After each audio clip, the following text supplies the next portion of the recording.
Assalamu alaikum student mathematics 4024. Welcome to Maths Guru. I hope you all are fine. I am fine too. Alhamdulillah.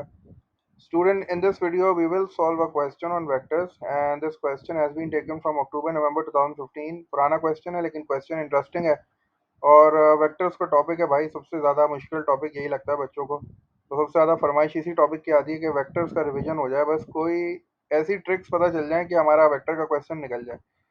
तो मैंने सोचा कि एक video vector के question पे ही बना दूं, सिंस ये क्वेश्चन जो था ना वो मॉक्स के पेपर में भी आया था ग्रेड 11 के P2 में। तो आई होप ये वीडियो तुम लोग के लिए हेल्पफुल होगी। इसका सोल्यूशन डिस्कस कर लेते हैं, मिलके सॉल्व करते हैं। क्वेश्चन थोड़ा सा बड़ा है, बाकी है कि इंशाल्लाह आई होप ये वीडियो हेल्पफुल होगी तुम्हारे लिए। So let's just start the video. पहले क्वेश्चन को रीड आउट कर लेते हैं। Question says the diagram shows the vector P Q and Q R. ठीक है, अब इसमें हमारे पास ना दो पार्ट्स हैं, एक पार्ट ए एक पार्ट बी है और फिर उसमें भी सब पार्ट्स हैं। तो हम लोग पहले पार्ट ए सॉल्व कर लेते हैं। पार्ट ए में वो हमसे कह रहा है कि भाई हमारे पास दो वेक्टर्स हैं, ग्रिड पे हमें बने हुए मिले हुए हैं वो दो vectors, and what are those vectors P Q. एक है वेक्टर पी और क्यू और एक है वेक्टर क्यू और आर। ठीक है, यहाँ उसने पी क्यू को कॉलम वेक्टर की फॉर्म में लिख के दिखाया हुआ है 5 and 2, और वो कह रहा है कि क्यू आर को भी कॉलम वेक्टर की फॉर्म में लिखना है ए एंड बी। आपको ए और बी की वैल्यू फाइंड आउट करनी है। अच्छा, अब पहले ये देखो कि चूंकि उसने हमें पी क्यू दिया हुआ है तो अब पी क्यू का मतलब ये है कॉलम वेक्टर की फॉर्म में 5 ऊपर लिखा है 2 नीचे लिखा है। जब भी कोई वेक्टर कॉलम वेक्टर की फॉर्म में होता है तो ऊपर वाला जो नंबर होता है वो एक्स एक्सिस की मूवमेंट को बताता है और जो नीचे वाला नंबर होता है वो वाई एक्सिस की मूवमेंट को बताता है। कॉलम वेक्टर में यही चीज होती है ना, ऊपर एक्स होता है नीचे वाई होता है। अब यहाँ एक्स भी पॉजिटिव है वाई भी पॉजिटिव है। जब एक्स पॉजिटिव होता था तो मतलब हम राइट साइड पे जाते थे, ठीक है। और अगर x जो है वो नेगेटिव होता था तो हम लेफ्ट साइड पे जाते थे।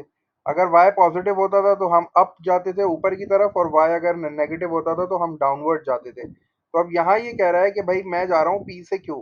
तो मैंने अपनी जर्नी p से स्टार्ट की है, ठीक है, मैं p पे आके खड़ा हो गया।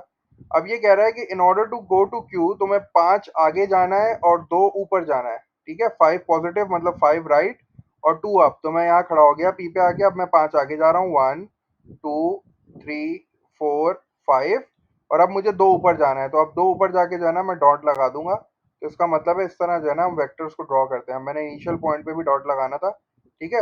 यहाँ से दोबारा से स्टार्ट करते हैं, पी से स्टार्ट कर रहा हूँ मैं, 5 आगे जा रहा हूँ और 2 ऊपर जा रहा हूँ। ठीक है, 5 और 2 का मतलब ये है कि 5 चूंकि पॉजिटिव है तो 5 राइट एंड 2 अप, और 2 भी पॉजिटिव है तो 2 अप। तो मैं पी पे खड़ा हो गया, डॉट लगा लिया मैंने, ठीक है। 1 2 3 4 5 आगे और 2 अप चला गया, यहाँ भी डॉट लगा दिया, दोनों लाइंस को ज्वाइन कर दिया, मेरे पास वेक्टर बन गया।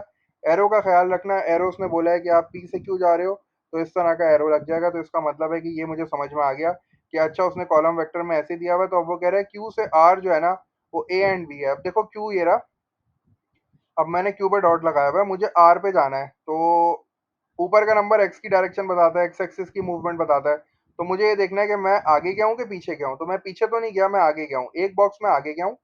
जब मैं एक बॉक्स आगे गया हूँ तो मैं जो है वो बिल्कुल आर के ऊपर आ गया हूँ, सही है। तो एक बॉक्स आगे गया हूँ और 3 बॉक्स जो है ना वो मैं नीचे की तरफ गया हूँ, डाउनवर्ड, ऊपर नहीं गया, नीचे गया हूँ, एक आगे गया हूँ। ठीक है, एक आगे गया हूँ, इसका मतलब है कि भाई यहाँ आ गया है +1, चूंकि मैं आगे गया हूँ तो +1 हो गया। और अब मैं यहाँ से और आगे नहीं गया क्योंकि मुझे अब नीचे जाना है आर के लिए ना, क्योंकि मैं आगे जाऊंगा तो मैं नीचे आऊंगा मुझे कुछ मिलेगा ही नहीं। तो मैं एक बॉक्स आगे गया और अब मैं 1 2 3 चूंकि नीचे की तरफ आया हूँ तो इसका मतलब है कि जो बी की वैल्यू है वो -3 हो जाएगी क्योंकि मैं डाउनवर्ड आ रहा हूँ, ठीक है ना। अगर मैं अपवर्ड जा रहा होता तो मैं पॉजिटिव लेता। तो क्यू से आर जाने के लिए मुझे एक आगे जाना पड़ेगा, इसलिए मैंने +1 लिया, और 3 मुझे डाउनवर्ड जाना है तो मैंने -3 ले लिया। तो ये जो जो दो वैल्यूज आ गई ए और बी की, एक आ गई 1 और एक आ गई -3, ठीक है। अच्छा, अगर तुम्हें ये +1 नहीं लिखना तो तुम यहाँ से जो है वो पॉजिटिव हटा भी सकते हो, वो अंडरस्टूड है कि तुमने यहाँ 1 लिखा हुआ है। तो 1 और -3 जो है वो इसकी वैल्यूज आ गई। सेकंड पार्ट में कह रहा है कैलकुलेट, ये जो इस तरह दो बार्स बनी हुई है ना इसका मतलब होता है मैग्नीट्यूड, ठीक है ना। आपको इस वेक्टर का मैग्नीट्यूड निकालना है तो उसके लिए हमारे पास एक सिंपल सा फॉर्मूला होता है, √x² + y²। ये जो है ना हमारे पास मैग्नीट्यूड निकालने का वेक्टर्स में फॉर्मूला होता है, ठीक है। और चूंकि हमें पता है कि हमारा वेक्टर जो है वो हमेशा कॉलम वेक्टर की फॉर्म में होता है, तो हमने एक्स की वैल्यू भी पता होती है, वाई की वैल्यू भी पता होती है, तो हम क्या करते हैं बस √x² + y² कर लेते हैं। ये फॉर्मूला हमें यूज करना है चूंकि वो वेक्टर पी क्यू की बात कर रहा है। पी क्यू जो है वो कॉलम वेक्टर की फॉर्म में लिखा हुआ है, एक्स की वैल्यू 5 है, वाई की वैल्यू 2 है। तो बस जल्दी से इसकी वैल्यूज प्लग इन कर लेते हैं, स्क्वायर रूट लगा लो। और एक्स की वैल्यू है 5, तो मैं पहले ऐसे लिख लेता हूँ, उसके बाद में कर लूँगा। मैंने x की जगह पे x की वैल्यू लिखी और फिर मैंने ब्रैकेट बंद करके स्क्वायर लगा दिया, ये x की वैल्यू हो गई। और y की वैल्यू के लिए मेरे पास है 2, y की वैल्यू 2 है, मैंने 2 लिखा और ऊपर स्क्वायर लगा दिया और ये रूट का साइन एक्सटेंड कर लिया। 5 स्क्वायर इज 25 और 2 का स्क्वायर 4 हो गया, तो 25 प्लस 4 इज 29। अब जल्दी से जो है वो स्क्वायर रूट ऑफ 29 निकाल लेते हैं। स्क्वायर रूट ऑफ 29 कुछ 5 करके आएगा क्योंकि 25 से थोड़ा सा ज़्यादा है ना, तो square root of 29 is coming out as 5.385 आ रहा है। तो मैं 5.4 भी लिख सकता हूँ या 5.38 लिख लेता हूँ, ठीक है। तो 5.38 मैंने लिख दिया है, तो ये 5.385 लिख दिया। ठीक है भाई, तो ये जो है ना मेरे पास मैग्नीट्यूड आ गया। सेकंड पार्ट भी हो गया, 2 मार्क्स मुझे इसके मिल गया। बस सिर्फ फॉर्मूला पुटिंग था, फॉर्मूला याद रखना है। फॉर्मूला होता है भाई, जल्दी से मैग्नीट्यूड का फॉर्मूला याद कर लो, square root x square plus y square होता है हमें। और इसके लिए ज़रूरी है कि तुम्हारे पास जो वेक्टर है ना वो कॉलम वेक्टर की फॉर्म में हो, ताकि तुम्हें एक्स और वाई की वैल्यू पता हो। ठीक है भाई, अब आ जाओ बी पार्ट पे। ठीक है, ये थोड़ा सा चैलेंजिंग था बी पार्ट। फर्स्ट पार्ट तो बहुत आसान था, उसमें तुम्हें वेक्टर ड्रॉ करना आना चाहिए और तुम्हें मैग्नीट्यूड निकालना आना चाहिए। कॉलम वेक्टर की फॉर्म में अगर कोई वेक्टर लिखा हो ना, तो तुम्हें उसका मतलब समझ में आना चाहिए कि ऊपर का नंबर क्या बताता है और नीचे का नंबर क्या बताता है।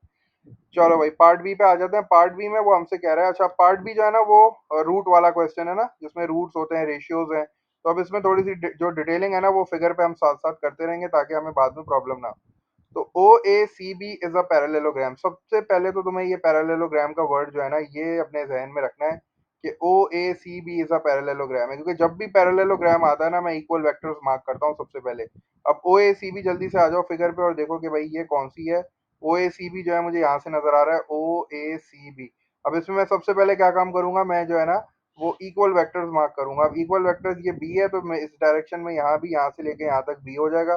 तो मैंने इसको जो है ना वो बी लिख दिया। अब ये पूरा यहाँ से लेके यहाँ तक ए है, तो मैं जो है ना वो इसी तरह इसका एरो लगा के मैं इसको भी ए लिख दूंगा। ठीक है, ये पूरा का पूरा ए है, मैं यूं करके एरो लगा देता हूँ। सही है ना, क्योंकि भाई ये इक्वल वेक्टर्स हैं।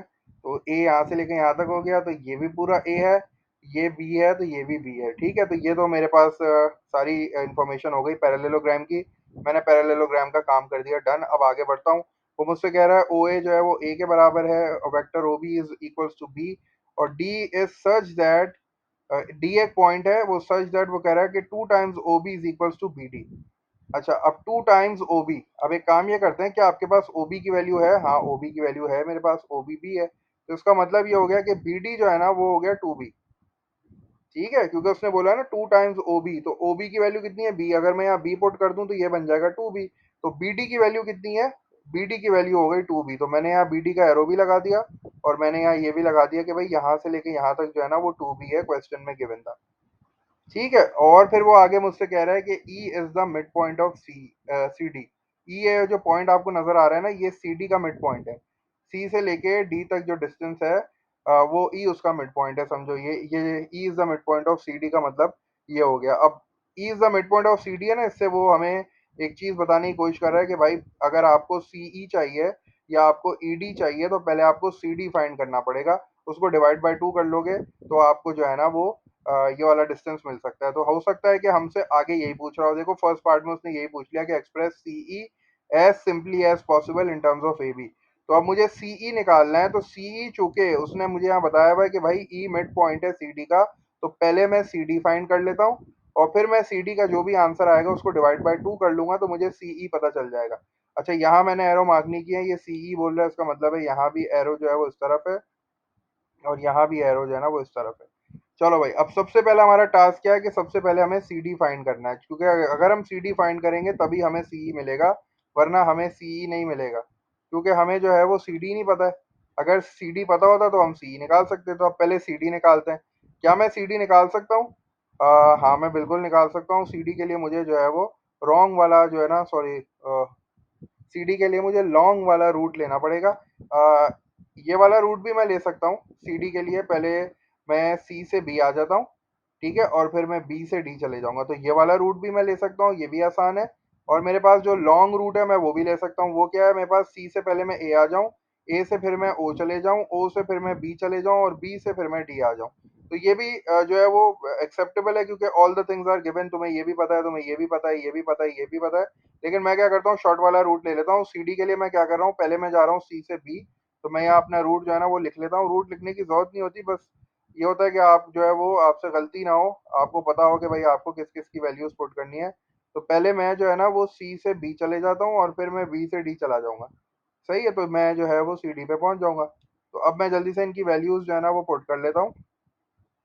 तो अब चूंकि मुझे सी डी जो है फाइंड आउट करना है, तो सी बी चाहिए मुझे। सी बी का क्या मतलब है कि मुझे सी से बी जाना है। अब सी से बी जो है ना वो यहाँ के ट्रैफिक को फॉलो नहीं कर रहा, मैं अगेंस्ट द ट्रैफिक जा रहा हूँ। तो इसका मतलब है कि ये ए नहीं होगा, ये माइनस ए हो जाएगा। सही है ना, क्योंकि मैं अगेंस्ट द जो है फ्लो जा रहा हूँ, against the direction of the traffic जा रहा हूँ। तो मैं जो है वो इस साइड पे मूव कर रहा हूँ, सी से बी जा रहा हूँ, तो इसका मतलब है मैं अगेंस्ट जा रहा हूँ, इसलिए मैंने माइनस ए ले लिया।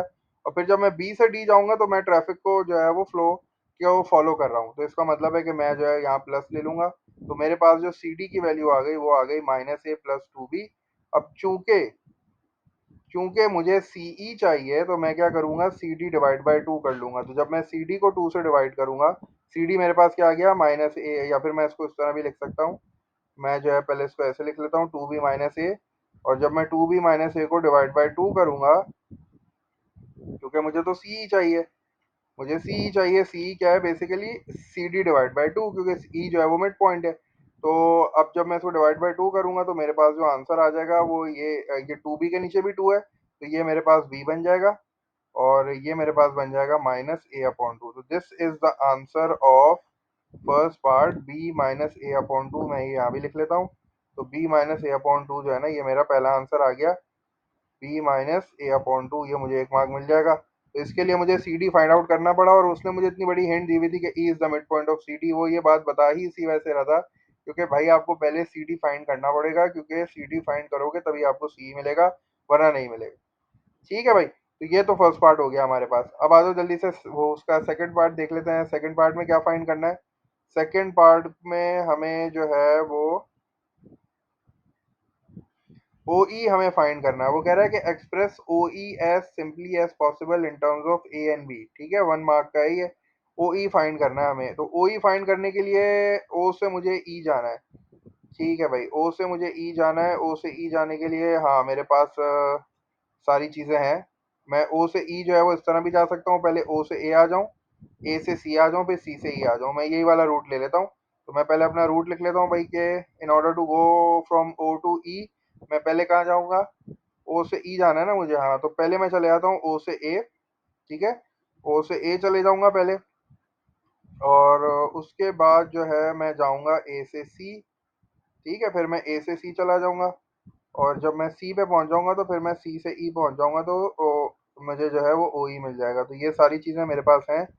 तो यहाँ से मैंने जो है वो वैल्यूज सिर्फ डालनी है, सारे के सारे जो है वो पॉजिटिव आएंगे, क्योंकि मैं ट्रैफिक की फ्लो में ही मूव कर रहा हूँ। ओ से जब ए जाऊंगा तब भी मैं इसी डायरेक्शन में जा रहा हूँ, ए से सी जाऊंगा तब भी इसी डायरेक्शन में, और सी से ई। तो क्या क्या वैल्यूज आ रही है भाई, ओ ए कितना आ रहा है मेरे पास, ओ ए मेरे पास आ रहा है ए, तो ये ओ ए हो गया।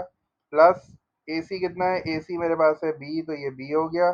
प्लस सी ई की वैल्यू मैंने अभी फाइंड आउट की है, सी की वैल्यू मेरे पास आ रही है B minus A upon to. ठीक है, तो मैंने ये एज इट इज लिख ली, B minus A upon to. अब मुझे सिंप्लीफाई करना पड़ेगा।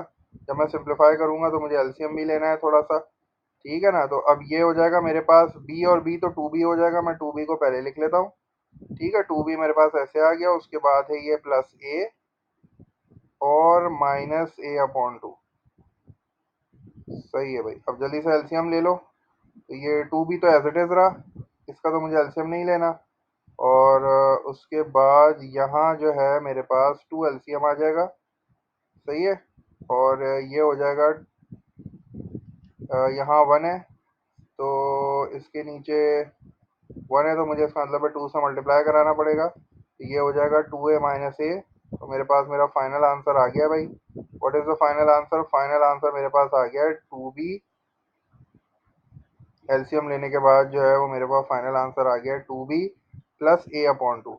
सही है, two B plus A upon two is the value of O E. ये मेरे पास ओ ई की वैल्यू आ गई। कैसे आई दोबारा देख लेते हैं एक बार। ओ ई चाहिए ना मुझे, तो मुझे ओ से लेके ई जाना है। तो अब तुम्हारे पास एक रूट ये वाला भी है कि तुम पहले ओ से डी आ जाओ और फिर डी से ई चले जाओ, तो ये वाला रूट भी है तुम्हारे पास। एक चीज याद रखना कि जितना सीई होगा उतना ही ईडी होगा, क्योंकि ई मिड पॉइंट है ना। तो जितना सीई की वैल्यू होगी वही डेफिनेटली ईडी की वैल्यू भी होगी। तो आपके पास ईडी भी है, ठीक है। तो आप ये वाला रूट भी ले सकते थे, लेकिन हमने जो है थोड़ा सा आसान वाला रूट लिया। हमने कहा भाई हमें जो है वो सारी चीजें जो हमारे पास गिवन है हमें वही चाहिए। तो हमने ओ ए यूज किया, ए सी यूज किया और सीई यूज किया। तो इससे हमारे पास जो है वो तीनों चीजें हमारे पास गिवन थी। ओ ए जो था वो ए था, ए सी जो था वो बी था, और सी हमने अभी फाइंड आउट किया है। तो B minus A upon two आया। एलसीएम लिया, सिंप्लीफाई किया। You have to give your answer in the simplest form. वो क्वेश्चन में लाजमी कह रहा है कि एज सिंपली एज पॉसिबल, तो तुम यहाँ आंसर नहीं छोड़ सकते, ये गलत हो जाएगा।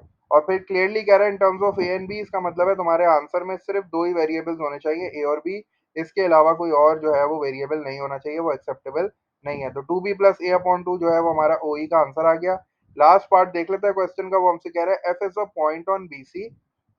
वो कह रहा है कि एफ जो है ना वो एक पॉइंट है जो कि बीसी पर है, such that O F, such that O F जो है ना is equals to K times O E.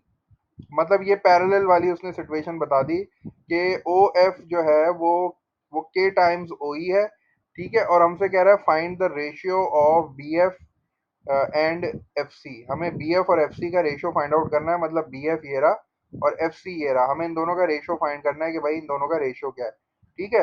Ratio कुछ भी हो सकता है, 1:2, 1:3, 1:4। तो हमें वो रेशियो फाइंड आउट करना है। ये 2 मार्क्स का है। और इसमें उसने हमें कंडीशन ये दी हुई है कि भाई ओ एफ और ओ ई जो है ना बेसिकली वो एक ही लाइन पे कोलिनियर है। हमें इससे पता चल रहा है ना कि वेक्टर ओ एफ और ओ ई, क्योंकि यहाँ जो है ना वो एक लेटर जो है वो आपका रिपीट हो रहा है। यहाँ भी ओ है, यहाँ भी ओ है। इसका मतलब है कि ये कोलिनियर है, एक ही लाइन पे एग्जिस्ट करते हैं। तो इसका मतलब सबसे पहले ये हुआ कि मैं ना एक लाइन ड्रॉ कर लेता हूँ जो कि ओ और ई को ज्वाइन कर रही है। तो मैंने क्या किया, सबसे पहले इस तरह एक लाइन ज्वाइन कर ली, ठीक है।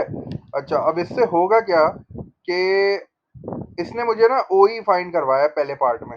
अच्छा, अब मैं क्या करता हूँ, ओ ई को ना ड्रॉ करने की कोशिश करता हूँ कि ओ ई जो मैंने फाइंड आउट किया है अभी वो मेरी फिगर पे कैसा दिख रहा है। अब देखो ओ से ई जाने के लिए ना वो कह रहा है कि भाई टू बी प्लस ए अपॉन टू। मतलब आपको जो है ना वो दो बी चाहिए। मतलब आपको दो बी जितना डिस्टेंस कवर करना है और फिर आपको प्लस हाफ ए जितना है ना उसका हाफ डिस्टेंस कवर करना है, तो आप ओ ई पे पहुंच जाओगे।